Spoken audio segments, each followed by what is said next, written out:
حضرت عمر رضی اللہ تعالیٰ عنہ کا دربار لگا ہے. ایک شخص کو پکڑ کر لوگ لے آتے ہیں کہ اس شخص نے ہمارے باپ کو قتل کر دیا. حضرت عمر رضی اللہ تعالیٰ عنہ نے پوچھا کیا ماجرا ہے بھائی؟ اس نے کہا جی واقعی میں ان کے باپ کا قاتل ہوں، لیکن میں نے قصداً قتل نہیں کیا. ہوا یہ کہ میں ایک مسافر ہوں، جا رہا تھا، راستے کے اندر سبز چراگاہ تھی، میرا اونٹ بھوکا تھا، اس چراگاہ میں داخل ہو گیا. اس کے بوڑھے باپ نے پتھر اٹھایا اور میرے اونٹ کو مارا، اس کی آنکھ نکل گئی. مجھے بڑا غصہ آیا، میں نے وہی پتھر اٹھا کر اس کے باپ کو دے مارا، لیکن وہ ایسے ٹکانے پہ لگا کہ اس کا باپ فوراً فوت ہو گیا. میرا قصد اور ارادہ نہیں تھا، لیکن بہرحال میں اس بات کا اقراری ہوں کہ میں نے اس کے باپ کو قتل کر دیا ہے. آپ جو حکم سنائیں میں اس کو قبول کروں گا، لیکن میں ایک مہلت مانگتا ہوں کہ میرے دوست، میرے بھائی کی کوئی رقم میرے ذمہ ہے، میرے پاس اس نے امانت رکھی ہوئی ہے اور وہ مجھے پتا ہے کہ میں نے کہاں چھپا کے رکھی ہوئی ہے. اگر آپ فیصلہ کر دیتے اور میری گردن کاٹ دی جاتی ہے تو وہ امانت جو میں نے رکھی ہوئی ہے سنبھال کر کے، میرے علاوہ کوئی جانتا بھی نہیں ہے، تو وہ اس تک کون پہنچائے گا؟ اگر آپ مجھے 3 دن کی مہلت دے دیں تو میں جا کر کے اس کی امانت اس کو واپس کر کے پھر واپس آؤں گا. پھر یہ پھندا پھانسی کا میں اپنے گلے میں ڈلوانے کے لیے تیار ہوں گا. حضرت عمر رضی اللہ تعالیٰ عنہ نے فرمایا کہ کوئی شخص تیری ضمانت دے دے تو ہم تجھے چھٹی دینے کے لیے تیار ہیں. اس نے دائیں بائیں دیکھا، پورے مدینے میں اس کا کوئی شناسہ ہی نہیں تھا، واقف ہی نہیں تھا، ایک اجنبی شخص تھا. حضرت ابو ذر غفاری کھڑے ہو گئے، کہا حضرت عمر میں اس کی ضمانت دیتا ہوں. ضمانت دے دی گئی، وہ چلا گیا. تیسرے دن وعدے کا جو وقت تھا، لوگ جمع ہو گئے، دربار لگ گئے، ابھی تک آنے والا نہیں آیا. لوگوں نے کہا ابو ذر تو نے غلطی کی ہے، ایک اجنبی کی ضمانت دی اور ابھی تک وہ نہیں آیا. اور میاں صاحب فرماتے ہیں ایک بار جو پھائیں اڑ جاندے اور پھر کدی نہ پھنس دے دے. ظاہر ہے وہ چلا گیا، واپس تو نہیں پلٹ کے آئے گا، اسے پتا ہے کہ آگے سیدھی سیدھی میری موت ہے، تو تم نے یہ کیا غلطی کی؟ خیر آپ نے فرمایا کہ اگر وہ نہ آیا تو یہ پھانسی کا پھندا میرے گلے میں ڈال لینا، لیکن بہرحال میں نے اس کی ضمانت دی. کچھ عرصہ بیتا کہ دور سے گرد و غبار اڑتا ہوا دکھائی دیا. جب صورت واضح ہوئی تو وہی شخص تھا. حضرت عمر فاروق رضی اللہ تعالیٰ عنہ کے دربار میں کھڑا ہو کہنے لگا حضرت کسی وجہ سے تاخیر سے پہنچا ہوں، معذرت چاہتا ہوں، اب جو حکم ہے پورا کیجیے. حضرت عمر رضی اللہ تعالیٰ عنہ اس کے پھانسی کے احکامات جاری کر چکے تھے. آپ نے فرمایا کہ ابو ذر یہ بتا کہ تو نے اس کی ضمانت کیسے دی جب تو اسے جانتا نہیں تھا؟ تو سن حضرت ابو ذر غفاری نے کیا کہا ایک اجنبی میرے محمد کے مدینے میں پناہ مانگ رہا تھا اور اس نے چاروں سمت دیکھا اور کوئی شخص نہیں تھا جو اس کو امان دیتا اور اس کی ضمانت دیتا، تو میں نے اس لیے ضمانت دے دی کہ نہ بھی آیا تو اپنی جان چلی جائے گی. کل کو یہ تو نہیں کہے گا کہ محمد کے مدینے میں کسی نے ضمانت مانگی تھی، پورے شہر میں کوئی ضمانت دینے والا نہیں تھا. اس کو کہا کہ انہوں نے تو ضمانت دے دی، میاں اب تو بتا کہ تو چلا گیا تھا، تجھے جانتا کوئی نہیں تھا، نہ پلٹ کے آتا تو تجھے کوئی پوچھنے والا نہیں تھا، تو تو نے یہ دوبارہ موت کے منہ میں کیوں اپنا سر رکھا ہے؟ تو اس نے کہا کہ میں نے کہا کہ ایک اجنبی کی ضمانت ایسے شخص نے دی ہے جو مجھے جانتا بھی نہیں ہے، اور اگر میں نہ گیا تو لوگ قیامت تک اجنبیوں پر بھروسہ نہیں کریں گے کہ اجنبی یوں سلوک کیا کرتے ہیں. تو حضرت عمر رضی اللہ تعالیٰ عنہ اس کے پھانسی کے احکام جاری کیے. تو جن کے باپ کو قتل کیا تھا وہ بیٹے کھڑے ہو گئے، کہنے لگے تاریخ کی کالک ہم اپنے منہ پہ ملیں گے، ہم بھی اپنے باپ کے قاتل کو معاف کر دیتے ہیں. یہ ہماری تاریخ ہے، یہ ہماری کہانی ہے، لیکن آج ہم کس جگہ پہ کھڑے ہیں اور کیا ہماری صورتحال ہے؟ نہ ہمارا کردار رہا اور نہ ہمارا کوئی تشخص رہا. آج ہم نے اپنا تشخص بھی مٹا کے رکھ دیا، اپنے طرز زندگی بھی بدل دی. نہ ہماری باطن کی وہ روشنی رہی، نہ ظاہری وہ صورتیں رہی کہ ہم پہچانے جائیں کہ حضور کے غلام ہیں، بلکہ آج بھانت بھانت کی بولیاں بول رہے ہیں. اقبال نے کیا کہا تھا؟ اپنی ملت پر قیاس اقوام مغرب سے نہ کر، خاص ہے ترکیب میں تجھے قوم رسول ہاشمی. حضرت عمر نکلے یروشلم میں ایک اونٹ ہے، ایک غلام ہے، کبھی وہ سوار ہوتا ہے، کبھی آپ باری مقرر کی ہے۔ جب قریب پہنچے یروشلم کے تو عمر کی باری نکیل پکڑنے کی اور غلام کی باری اوپر سوار ہونے کی آ گئی۔ غلام نے کہا آقا میں مرضی سے اپنی باری چھوڑتا ہوں، آپ آ جائیں، دشمنوں کے مفتوحہ علاقے میں آ رہے ہیں، تازہ تازہ علاقہ فتح ہوا ہے، اسلام کی شان و شوکت ظاہر ہو۔ عمر نے کہا اسلام کی شان و شوکت ایسے ظاہر نہیں ہوتی ہے، اپنی باری پہ تم بیٹھو گے، اپنی باری پہ میں بیٹھوں گا۔ لوگ منتظر کھڑے ہیں، دور سے جب دیکھا کہا اس کی ہیبت سے کانپتے تھے ہم، یہ تو کوئی حبشی لگتا ہے، رنگ کالا ہے، ہونٹ موٹے ہیں، اس سے تو زیادہ حسین اس کا غلام ہے جو آگے آگے چل رہا ہے۔ حضرت ابو عبیدہ نے کہا دھوکہ کھا رہے ہو، ہمارا آقا وہ نہیں ہے جو اونٹنی کے اوپر سوار ہے، ہمارا آقا وہ ہے جو لگام تھامے آگے آگے چل رہا ہے۔ حضرت عمر رضی اللہ تعالیٰ عنہ کو آگے بڑھ کے جابیہ کے مقام پہ حضرت ابو عبیدہ بن جراح نے استقبال کیا، تو حضرت عمر آگے بڑھے اور انہوں نے آگے بڑھ کر کے حضرت ابو عبیدہ کے دونوں کندھوں پہ ہاتھ رکھا، اور سنو حضرت عمر نے کیا کہا لا الہ الا اللہ انا کنا اذل قوم فاعزنا اللہ بالاسلام۔ کہا کہ لا الہ الا اللہ، اے ابو عبیدہ بن جراح، ہم ایک ذلیل قوم تھے اور اللہ نے ہمیں اسلام کی وجہ سے عزت عطا کی ہے، اور میں تمہیں ایک تاریخ ساز بات کہنے لگا ہوں، اور وہ یہ ہے کہ جب تک ہم اس عزت والے اسلام کے دامن کو تھامے رہیں گے ہماری عزت قائم رہے گی، اور جب اسلام کے علاوہ کسی اور جگہ سے عزت ڈھونڈیں گے تو رسوا کر کے رکھ دیے جائیں گے۔ یہ ہے وہ خلاصہ جو حضرت عمر نے امتوں کے عروج و زوال کا بیان کیا ہے۔ اس امت کو جو خیرات ملی ہے تخت و تاج کی، وہ پینٹاگون سے نہیں ملی، وہ واشنگٹن سے نہیں ملی، وہ وائٹ ہاؤس سے نہیں ملی، وہ محمد عربی کے جوڑوں کا صدقہ ملی ہے۔ اس لیے جب ہم نے اسلام سے انحراف کیا، پاکستان حاصل کیا گیا تھا، پاکستان کا مطلب کیا؟ لا الہ الا اللہ۔ ہم نے اس نعرے کو چھوڑ دیا ہوا ہے، ہم نے انحراف کر دیا ہے۔ آج ہماری نظریں مغرب کی طرف لگی ہے کہ تخت و تاج اس سے نصیب ہوتے ہیں، اور دنیا کے اوپر ہم رسوا ہو کے رہ گئے۔ ہماری پستی، ہماری زبوحالی، ہماری ذلت کا سبب یہ ہے کہ جس جگہ سے ہمیں عزت ملی تھی ہم نے وہ مرکز ہی چھوڑ دیا ہے۔ اس مرکز حیات کو، اس مرکز زندگی کو، اس مرکز عزت کو ہم نے چھوڑ دیا ہے، اور دنیا کے اوپر ہم رسوا ہو رہے ہیں۔ انہی حضرت عمر کی کہانی ہے۔ وادی تہامہ سے گزر رہے تھے کہ بچوں کی طرح بلک بلک کے رونے لگے۔ کہا عمر جوان آدمی ہو اور بچوں کی طرح بلک کے رو رہے ہو؟ کہا تم نہیں جانتے، مجھے بچپن کی کہانی یاد آ گئی۔ کہا کیا کہانی ہے؟ کہا یہی عرض تہامہ تھی، میرے باپ خطاب نے مجھے 5 اونٹ دیے تھے، کہا انہیں لائن میں کھڑا کرو سیدھا۔ میں آگے والا سیدھا کرتا تھا، پیچھے والا ٹیڑھا ہو جاتا، پیچھے والا سیدھا کرتا، آگے والا ٹیڑھا ہو جاتا۔ میرے باپ خطاب نے مجھے بڑا مارا۔ کہا ایک عرب کے بیٹے ہو کے تم سے 5 اونٹ لائن میں کھڑے نہیں ہوتے؟ کہا ایک زمانہ عمر پہ وہ تھا کہ اس سے 5 اونٹ لائن میں کھڑے نہیں ہوتے تھے، اور آج شرق سے لے کر غرب تک 23 لاکھ مربع میل کی حکمرانی اور انسان بھی لائن میں کھڑے ہیں۔ یہ محمد عربی کے جوڑوں کا صدقہ نہیں ہے تو اور کیا ہے؟ عمر سے تو 5 اونٹ لائن میں کھڑے نہیں ہوتے تھے۔ تو یہ عزتیں، یہ تخت و تاج، یہ حکومتیں ہمیں حضور کی دہلیز سے ملی۔ جب ہم نے اس دہلیز کو چھوڑ دیا تو دنیا کے اوپر رسوا ہو گئے اور ذلیل کر کے رکھ دیے گئے۔ ہماری اخلاقی پستی اور زبوحالی نے ہم کو کہیں کا نہیں چھوڑا ہے۔ دامن رسالت ماب کو چھوڑ دیا ہے، پھر رسوائیاں مقدر نہیں ہوں گی تو کیا ہوں گی؟ آئیے ابھی بھی موقع ہے، توبہ کا دروازہ بند نہیں ہوا، رب سے بھی معافی مانگ لے۔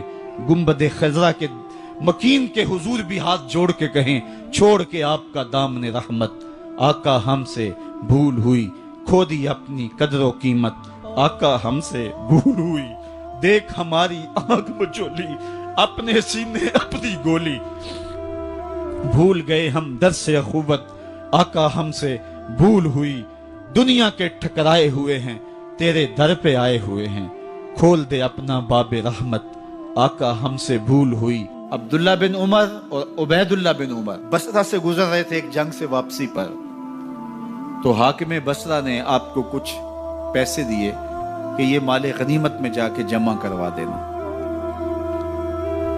اور پھر خود ہی مشورہ دیا کہ عراق کے اندر فلاں فلاں چیز بہت سستی مل جاتی ہے، اور حجاز میں ان چیزوں کی قیمت زیادہ ہے. تو اگر آپ ایسا کر لیں کہ یہ ان پیسوں سے خرید لیں اور جا کے مدینہ المنورہ میں فروخت کر دیں تو جو زائد پیسے آپ کمائیں گے وہ آپ کے ہوئے. اور یہی اشرفیاں جو میں نے دی ہیں آپ کو، اتنی اشرفیاں بیت المال میں جمع کروا دینا. تم نے محنت کی ہوگی، تجارت کی ہوگی، تو جتنے بچیں گے وہ آپ کے ہوں گے. تو انہوں نے کہا بہت اچھا. وہاں سے مال خرید لیا، مدینہ المنورہ میں آ کے بیچ دیا. جتنی اشرفیاں انہوں نے وہاں سے دی تھی بیت المال کے لیے، اتنی بیت المال میں جمع کروا دی. حضرت عمر رضی اللہ تعالیٰ عنہ کو پتہ چلا، بیٹوں کو بلایا، کہا کہ سنا ہے تم نے کوئی کمائی کی ہے؟ کہا جی ہم نے تو تجارت کی اور جو مال لیا تھا اتنا مال بیت المال میں جمع کروایا ہے. کہا تم بیت المال کے پیسوں پر کمائی کی ہے، وہ پیسے بھی تمہیں بیت المال میں جمع کروانے پڑیں گے. یہ عمر ہیں رضی اللہ تعالیٰ عنہ. رومی شہنشاہ کی بیوی سلام بھیجتی ہے حضرت عمر رضی اللہ تعالیٰ عنہ کی اہلیہ کو، تو وہ 1 دینار ادھار لے کر کے اس کا عطر خریدتی ہیں اور شیشیوں میں ڈال کر کے ان کو بھیجتی ہیں کہ چلو ایک رواداری کا اچھا ثبوت فراہم کیا جائے. تو وہ واپسی پر انہی شیشیوں کے اندر قیمتی موتی بھر کے بیچتی ہیں، جواہرات بھر کے بیچتی ہیں. حضرت عمر رضی اللہ تعالیٰ عنہ فرماتے ہیں لاؤ یہ سارے جواہرات، سب کو فروخت کرتے ہیں. 1 دینار اس کو دیتے ہیں، باقی بیت المال میں جمع کر دیتے ہیں. تو جب اپنی زندگی اتنی محتاط ہوگی، اتنی خوبصورت ہوگی، تو پھر کس طرح کوئی گورنر زیادتی کر سکتا ہے؟ تو حضرت سیدنا عمر رضی اللہ تعالیٰ عنہ نے اپنا طرز زندگی اور انداز معاشرت اتنا سادہ اور اتنا خوبصورت رکھا کہ اس کے مطابق تمام گورنروں کو ڈھالنے کی تلقین کی. آپ جب بھی کسی شخص کو بطور گورنر اس کا تعین کرتے تو اس کو یہ نصیحتیں کرتے: ایک ترکی گھوڑے پہ سوار نہیں ہوں گے، باریک کپڑا نہیں پہنیں گے، اور انچھنے آٹے کی روٹی کھائیں گے، مکان کا دروازہ نہیں لگائیں گے، کوئی حاجب نہیں رکھیں گے، چوکیدار نہیں رکھیں گے، بواب نہیں رکھیں گے، جو تمہارے تک پہنچنا چاہے ڈائریکٹ پہنچ جائے. اللہ اکبر. اور پھر جب کسی کو متعین کیا جاتا اس کی جائیدادیں لکھ لی جاتی کہ اس کے پاس کتنی جائیداد ہے، وہ حساب اپنے پاس رکھتے. اور جب وہ معزول ہوتا یا اس کا وقت ختم ہوتا تو آپ دیکھتے کہ اب اس کے پاس جائیداد کتنی ہے. اگر وہ جو پہلے آپ نے اپنے پاس ریکارڈ رکھا ہوتا اس سے جائیداد اس کی زیادہ ہوتی تو حضرت عمر بقیہ جائیداد بیت المال میں جمع کرتے. اللہ اکبر. اور یہ کیسے تھا؟ گورنر بول نہیں سکتا تھا، اس لیے کہ حضرت عمر کی اپنی بود و باش بھی اسی طرح کی تھی، اپنا طرز زندگی بھی اسی طرح کا تھا. مال غنیمت میں بہت ساری چادریں آتی ہیں جو سب کو تقسیم کر دی جاتی ہیں. خطبہ جمعہ دینے کے لیے آئے تو ایک شخص کھڑا ہو گیا. عمر خطبہ بعد میں سنیں گے، پہلے یہ بتائیں کہ یہ جو تم نے قمیض پہنی ہے یہ کہاں سے آئی؟ مال غنیمت کے اندر جو چادریں آئی ہیں سب کے حصے میں ایک ایک چادر آئی. آپ داراز قد ہیں، ایک چادر سے قمیض نہیں سل سکتی، تو آپ کی قمیض کہاں سے آئی؟ پہلے اس سوال کا جواب دے دیجئے، پھر خطبہ سنیں گے. اللہ اکبر. آپ کے بیٹے کھڑے ہوتے ہیں، کہا ایک چادر سے میرے باپ کی قمیض نہیں بنتی تھی، میں نے اپنے حصے کی چادر بھی اپنے باپ کو پیش کی ہے. اس نے کہا اب سناؤ اور ہم سنتے ہیں. یہ ہے حضرت عمر رضی اللہ تعالیٰ عنہ کی اپنی ذاتی زندگی. ایاز بن غنم کے بارے میں یہ پتہ چلتا ہے کہ وہ موٹے کپڑے نہیں باریک کپڑے پہنتا ہے. اس نے گھر کے دروازے پر بواب بھی رکھا ہوا ہے، چوکیدار بھی رکھا ہوا ہے. تو حضرت عمر رضی اللہ تعالیٰ عنہ محمد بن مسلمہ کو بھیجتے ہیں. محمد بن مسلمہ جاتے ہیں اور جا کے تحقیق کرتے ہیں تو ایسا ہی پاتے ہیں، تو ان کو وہیں گرفتار کر کے لے آتے ہیں اور حضرت عمر کے دربار میں پیش کیا جاتا ہے. چھڑی اس کے ہاتھ میں دے کر فرماتے ہیں جاؤ تم بکریاں چرایا کرو، تم گورنری کے لائق نہیں ہو. ایک گورنر کو بکریاں چرانے پہ لگا دیتے ہیں اس لیے کہ تم نے ان اصولوں سے، ان ضابطوں سے انحراف کیا ہے جو ایک سلطنت کے ذمہ دار کے لیے لازم اور ضروری ہیں. دور موجود کے حکمرانوں کو چاہے وہ عرب کے حکمران ہوں چاہے وہ عجم کے حکمران ہوں، اگر وہ اسلام کا نام لیتے ہیں تو انہیں اپنے اعمال کا جائزہ لینا ہوگا کہ ہم کھڑے کہاں ہیں۔ حضرت عمر بن عبدالعزیز جو کہ اموی خاندان کے چشم و چراغ تھے، لیکن ان کا مزاج سب سے ہٹ کے تھا، انوکھا اور نرالا تھا۔ سلیمان نے ساری زندگی تخت و تاج کی بسر کرنے کے بعد سوچا کہ میں ان کو اپنا نائب بناؤں۔ تو خیر جب ان کا انتقال ہوا تو لوگ دمشق کی جامع مسجد میں جمع ہوئے اور وصیت نامہ پڑھا گیا۔ تو حضرت عمر بن عبدالعزیز کھڑے ہوئے، فرمایا لوگوں نہ تو میری منشا تھی کہ مجھے خلیفہ بنایا جائے اور نہ مجھے اس بات کا علم تھا، یہ میری منشا اور آپ لوگوں کی مشاورت کے بغیر کیا گیا ہے، میں اس سے دستبردار ہوتا ہوں، آپ جس کو چاہیں اپنا خلیفہ مقرر کر لیں۔ تو لوگوں نے کہا آپ ہی ہمارے امیر ہیں، آپ ہی ہمارے خلیفہ ہیں۔ تو آپ نے فرمایا کہ جب تک اللہ کی اطاعت کرتا رہوں تب تک تمہارا خلیفہ رہوں۔ اور پھر آپ نے حکم نامہ جاری کیا کہ میری جتنی جائیداد ہے ساری بیت المال میں جمع کروائی جائے، اور جتنے بھی اموی شہزادے تھے ان کی جائیدادیں جو لوگوں کے ضبط کی ہوئی تھی سب کو بھاگ سرکار ضبط کرنے کا حکم نامہ جاری کیا۔ مسجد سے باہر نکلے تو آپ کے لیے شاہی سواری لائے گی، فرمایا میرا خچر کافی ہے میرے۔ گھر پہنچے تو اپنی بیوی فاطمہ بنت عبد الملک سے کہا جو بادشاہ کی بیٹی ہے، بادشاہ کی پوتی ہے اور 4 بادشاہوں کی بہن ہے، ناز و نعم میں پلی ہوئی ہے، کہا اگر میرے ساتھ تم رہنا چاہو تو تمہیں اپنے سارے زیورات، زر و جواہر، سارا مال بیت المال میں جمع کروانا ہوگا اور فقیرانہ زندگی بسر کرنا ہوگی۔ اب اس پاک باز خاتون نے کہا کہ میں اس کے لیے تیار ہوں، میں فقیری کی زندگی کو ترجیح دیتی ہوں۔ اب حضرت عمر رضی اللہ تعالیٰ عنہ نے صرف 2 سال 5 ماہ اور کچھ دن حکومت کی اور 3 بر اعظموں پر سلطنت اسلامیہ پھیلی ہوئی تھی، اور آپ روتے تھے کہ ان لوگوں کا حق بھی میرے اوپر بلا مطالبہ ہے جو دنیا کے کسی بھی خطے کے اوپر اس سلطنت کی حدود میں بستے ہیں۔ عید کا موقع آیا، عیدگاہ میں جب لوگ ایک دوسرے کو مل رہے تھے تو امیر المومنین کے بیٹوں کے کپڑے خستہ تھے، پرانے تھے، پیوند لگے ہوئے تھے۔